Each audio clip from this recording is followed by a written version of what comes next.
ሰላም ውዴ እንዴት ነሽ? ሳውዲ ከመጣሁ 1 አመት ነው። የምሰራባቸው ሰዎች ባልና ሚስት ብቻ ናቸው። ተለቅ ያሉ ሰዎች ናቸው እና ምንም ልጅ የላቸውም። እና ሴትየቱ በጣም ትወደኛለች፣ ትንከባከበኛለችም እና ቤት ውስጥ ስራ አይበዛም። ነገር ግን ሁለተኛ ሰራተኛ አመጣች።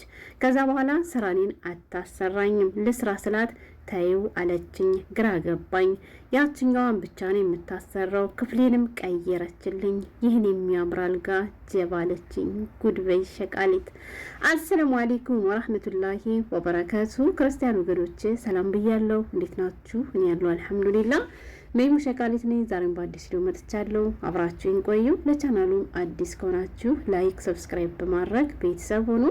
ውድ ቤተሰቦች የአገሬ ልጆች ዛሬ ደግሞ ለየት ያለ የአንዲት እህታችን ታሪክ ይዤላችሁ መጥቻለሁ። ስሙት እስኪ። እናንተስ ምን ትሏታላችሁ? እናንተ በሷ ቦታ ብትሆኑ በጉዳዩ ትስማማላችሁ ወይ? እውነት ለመናገር እኔ በራሴ ታሪኩን ላካፍላችሁና ከዚያ በኋላ ዝርዝር አድርገን ብናወራ ይሻላል ማለት ነው። የአገሬ ልጆች ምን ትላለች መሰላችሁ? እንግዲህ ሰላም ውዴ እንዴት ነሽ?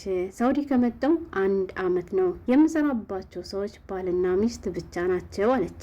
ተለቅ ያሉ ሰዎችም ናቸው፣ ምንም ልጅ የላቸውም ብላለች። ከተጋቡ ጀምረው አልወለዱም ማለት ነው። እና ሴትዮ በጣም ትወደኛለች፣ ትንከባከበኛለችም እና ቤት ውስጥ ስራ አይበዛም፣ ቤት ውስጥ ስራ የለም። ነገር ግን ይባስ ብላ ደግሞ ወይዘሮ መዳም ሁለተኛ ሰራተኛ አመጣች ማለት ነው። ከዛ በኋላ ስራኔን አታሰራኝም። ለስራ ስራት ታዩ ትለኛለች። ግራ ገባኝ። ያችኛዋን ብቻ ነው የምታሰራው። ክፍሌንም ቀየረችልኝ። የሚያምር በበፊቱ እሷ ገባች እና እኔ ፈራኋቸው። ሰውየው ቀና ብሎ ሰው አያይም። ሴትየቱን ለምንድነው ስራ ሳልሰራ የምትከፍልኝ? ደግሞ ከበፊቱ ጨምረሽ ስራት። ቆይ እነግርሻለሁ አለችኝ። ከዛ በጣም አሪፍ ልብስ ገዛችልኝ። ጭራሽ እየፈራዋት መጠው። ድጋሚም ጠየኳት። እኔና ባሌ ከተጋባን 9 አመታችን ነው እና እስካሁን ልጅ አልወለድንም። የሱም የኔም ቤተሰቦች ጆርዳን ናቸው እና ግዴታ እንድወልድ ይፈልጋሉ። እኔ ደግሞ መውለድ አልችልም አለችኝ። እና ለቤተሰቦቼ አርግዣለሁ ብዬ እነግራቸዋለሁ። አንቺ ከባሌ አርግዢ፣ የፈለግሽውን ነገር በሙሉ አደርግልሻለሁ፣ የፈለግሽውን ብርም ሰጥቼሽ ሀገርሽ ትገቢያለሽ አለችኝ። እኔም አልፈልግም፣ ደግሞ በሙስሊም እንደዚህ አይነት ነገር አያደርግም አልኳት። እሷም ኒካ የሚታሰርበት ቦታ ስላለ ወስጃችሁ ኒካ ታስራላችሁ አለችኝ። እንደዚህም ተደርሷል የሀገሬ ልጆች ማለት ነው። እንደዚህም ተደርሷል፣ እንዲህም ተጀምሯል ማለት ነው። እንግዲህ ውድ ቤተሰቦች እህታችን ወደ ሳውዲ አረቢያ ከሄደች 1 አመቷ ነው ማለት ነው። የገባችባቸው ሰዎች ደግሞ ተለቅ ያሉ በእድሜ ገፋ ያሉ ሰዎች ናቸው ማለት ነው። ባልና ሚስት ብቻ ናቸው፣ ልጅ የላቸውም ማለት ነው። እና ልጅ የላቸውም። ከተጋቡም እንግዲህ 9 አመታቸው እንደሆነ ሚስቱ ተናግራለች ማለት ነው። እንግዲህ 9 አመት ሙሉ ልጅ መውለድ አልቻሉም ማለት ነው ሀገሬ ልጆች። እና ይቺ መዳም ይቺ ልጅ እንደመጣች ስታት ወደደቻትና ሌላ ጭማሪ ሰራተኛ መጣች ማለት ነው። ሌላ ተጨማሪ ሰራተኛ ከመጣች በኋላ የበፊቷን ሰራተኛ ስራ እንዳሰራት አድርጋታለች ማለት ነው። የአዲሷን ሰራተኛ ካመጣች በኋላ መዳም እንግዲህ ለሰራተኛይቱ ቆንጆ ክፍል አድሳ ሌላ ክፍል ልክ የመዳሟን አይነት ክፍል የራሷን የመዳሟን ክፍል አስረከበቻት ማለት ነው ሀገሬ ልጆች። ገባቸዋ? እና ሰራተኛይቱ ከሰራተኛ ክፍል ታድራለች። የመጀመሪያው ሰራተኛ ደግሞ ለራሷ ክፍል ተሰጥቷት ትልቅ የክፍል ውስጥ መዳም ክፍል ውስጥ ለብቻዋ ታድራለች ማለት ነው። ከዛ ያቺ ሰራተኛ ከመጣችበት ጊዜ ጀምሮ ለመዳሟ ስራ ለስራ ስትላት ወይም ስትሰራ ስታት ስራ አቁሚ አትስሪ ብላታለች ማለት ነው። ሲጀመርም ቤት ውስጥ ስራ አይበዛም። ይችኛዋ ልጅ ስራ ላለማሰራት ነው ድጋሚ ሌላ ሰራተኛ መጣችሁ እንጂ ማለት ነው። እና ለምንድን ነው የማልሰራው? ደሞም ከበፊቱ ጨምረሽ ነው ደሞዝ የምትከፍልኝ? ሳልሰራልሽ እንዴት ነው ደሞዝ ጨምረሽ የምትሰጪኝ ስላት ቆይ እነግርሻለሁ ተረጋጊ ተለይ ነበር መዳሜን አለችው ማለት ነው ሀገሬ ልጆች።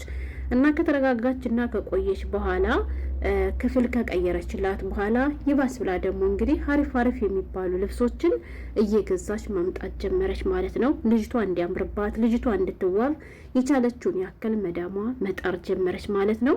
ልጅቷ ግራ ገባት። በዚያ መሀል እንግዲህ ሰውየው ያኔ ወጣ ያለ ነገር የለውም፣ ሰው ቀና ብሎ አያይም ብላለች ማለት ነው።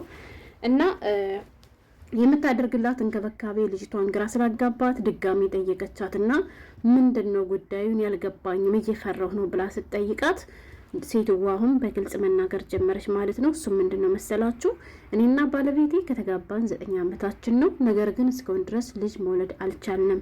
ልጅ መውለድ የማልችለው ደግሞ እኔ ነኝ። የሱም ሆነ የኔ ቤተሰቦች ልጅ እንዲኖረን ይፈልጋሉ ትላለች ማለት ነው።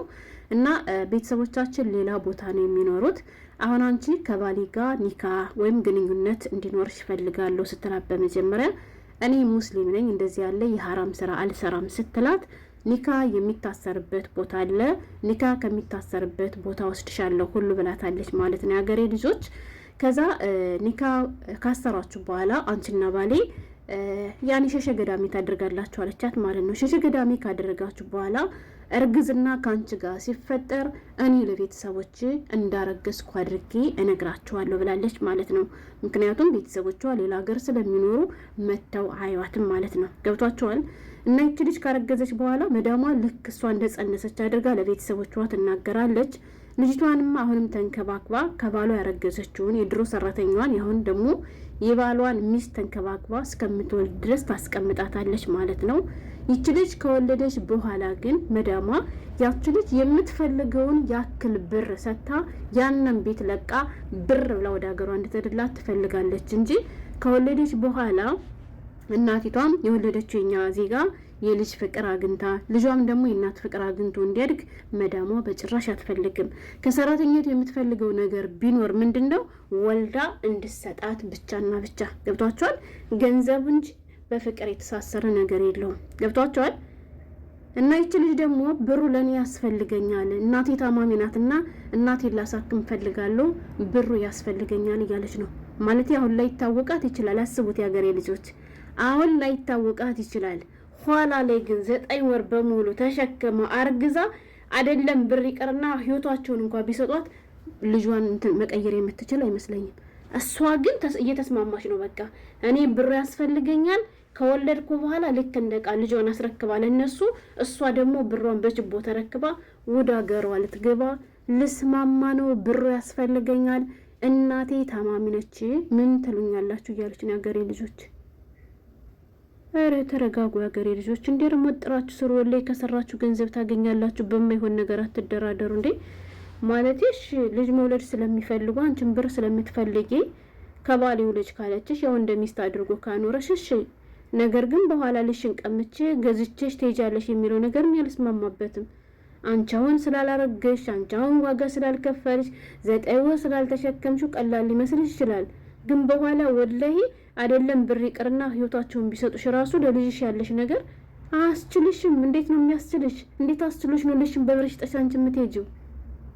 አረ ያገሬ ልጆች ይሄ ከኔ ከአሜ በላይ ነውና እስኪ እናንተ የሆነ ነገር ብሏት። እኔ አልችልም ወላሂ። ግን ድፍረቷ ማለት ያቺ ገንዘብ ስላላት በሷ ተጠቅማ ያልወለደችው ልጇ ብላ ቤተሰቦቿ ጋር ልታስተዋውቅ ነው፣ ልታሳድግ ነው። በኋላ ማድጎ እሷን ይጦራታል። ይቺ ምስኪን ግን 9 ወር ሙሉ ተሸክማ ልትቀር ነው ያገሬ ልጆች። አስቡት። ልጁም የእናቱን ፍቅር ሳገኝ እናትም ልጇን ወልዳ ለሰው አስረክባ ሄዳውን እንዴት ያለ ህይወት ነው የምትኖረው? ሰላም ታገኛለሽ፣ አይምሮሽ ረፍት ያገኛል። ገና ሰው ለገንዘብ ገና ብሩ ያስፈልገኛል ተብሎ እንደዚህ ይደረጋል እንዴ? አግቢ ማግባት ከፈለግሽ ከተጋባሽ በኋላ እንደሚስት አድርጎ ካኖረሽ አንቺ የሚያስፈልግሽን ነገር ካሟላለሽ እናትሽን ታሳክሚያለሽ። በኋላም ደግሞ ልጅሽን ራስሽ አሳድግሽ ግን ችግር የለም ከነሱ ጋር እንደ ቤተሰብ ሆነሽ ማሳደግ ትችያለሽ እንጂ ልጅን ሰጥቼ ገንዘብ ተሸክሜ እሄዳለሁ የሚለው ነገር አረ ጎበዝ። ኧረ እኔ የሆነ ነገር በል ወላሂ እኔ በጣም የጨነቀኝ እንዴ። መዳሟ ስለጨነቃት ነው ይሄን ነገር ያለሽ። ቤተሰቦቹ የሷም አላስቀምጣት ስላሉ የሆነ ነገር በሏት ያገሬ ልጆች።